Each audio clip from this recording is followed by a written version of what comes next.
Set. Set for the open. We're hitting the open of the show. We'll have impeachment trial first, then head nods. So you're about a minute and a half away.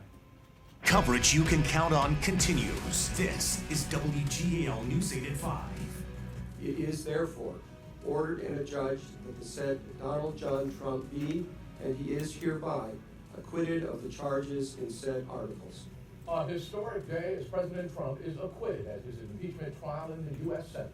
As the trial wraps up, Vice President Mike Pence is in the Susquehanna Valley campaigning on behalf of the president.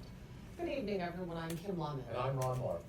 Although the president was acquitted, Republican Mitt Romney became the first senator in history to vote to convict a president of his own party. NBC's Alice Barr has more from Washington. Senators, I'll say you. One by one, 100 senators standing today to record their votes for history, whether President Donald J. Trump should be removed from office. Mr. Alexander, not guilty. Though the president's acquittal has seemed line up with the inevitable line from the of beginning. the monitor and he the wall. is hereby acquitted of the charges in said articles. There was drama until the end. Republican Senator Mitt Romney declaring he would break the solid wall of support the White House had hoped to maintain. Corrupting an election to keep oneself in office 1 minute to head is nods. perhaps the most abusive and destructive violation of one's oath of office that I can imagine. Senator Romney calling this the hardest decision of his life. My faith is at the heart of who I am. Emotional as he spoke of his oath before God to do impartial justice. The move gives Democrats a bipartisan talking point, though it doesn't change the outcome. President Trump will remain in office with overwhelming support from his party. This partisan impeachment will end today. Potent disdain from Democrats. This president just lies. Just lies.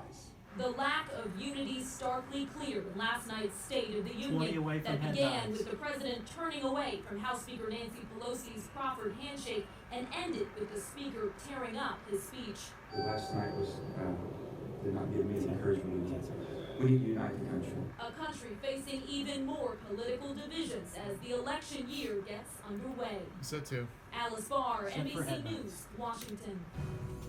As the impeachment trial wraps up in Washington, Vice Set for President head Mike nods. Pence is in the Susquehanna Valley campaigning for the president. We have a team of reporters covering the vice president's Starting with visit. Barbara. We begin with WGAL News 8, Barbara live. in Lancaster County.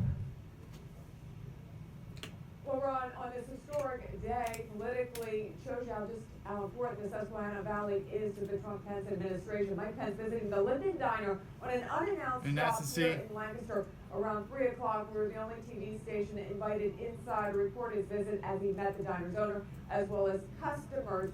Keep right rolling, before the prompter. Senate voted on impeachment.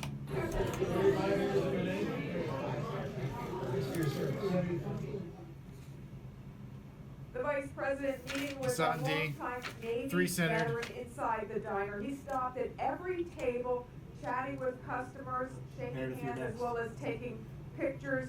We talked with some inside the diner, many who say they support the Trump-Pence administration, they like the policies, and they also weighed in on impeachment as well. They're doing a fine job. I got no problem. Trump, I wish he Three-centered, would be a two-centered. little more presidential, but that's his shtick, and that's the way it goes. I think it's a sham. He's not a perfect individual, and what he did was wrong, but it wasn't an impeachable offense in my book. Lancaster County Congressman Lloyd Schmucker was there So we'll at just the do event Meredith in as that well. box. Now, the vice president did leave without taking any questions from the few members Set. of the media that were invited inside to record the event, but he was heading off with Education Secretary Betsy DeVos to Set that for event Meredith. in Camp Hill. We'll have more on the Pence visit here to the Linden Diner coming up later on WGL News 8. For now, I'm Barbara Barr, live in Lancaster. Back to you. And happening right now in Cumberland County, the vice president is expected to speak to supporters soon. WGAL News Meredith. 8's Meredith Jorgensen Meredith continues live. our live team coverage from Camp Hill. Straight live. The excitement is certainly building here. More than 600 people are packed into the Radisson Hotel Convention Center by my count. We're in Camp Hill, Cumberland County, at what is billed the Women for Trump event. Jeremy's The next, headliner, two-centered. Mike Pence, Vice Then President Weather, Mike Pence one at the is bridge. expected to speak here as the headliner this evening with special guests expected to speak first in just a few minutes, followed shortly thereafter by Secretary of Education Betsy DeVos. And the energy really is ramping up here as the event is expected to start in just a few minutes. Now, some polls have Donald Trump still needing to make up some ground with women, but you wouldn't think that here.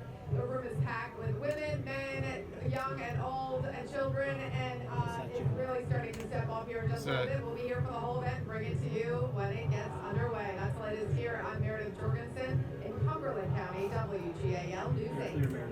Well, WGAL News 8's Jeremy Jenkins is Jeremy. also covering the Vice President's visit. He joins us live from outside the Radisson.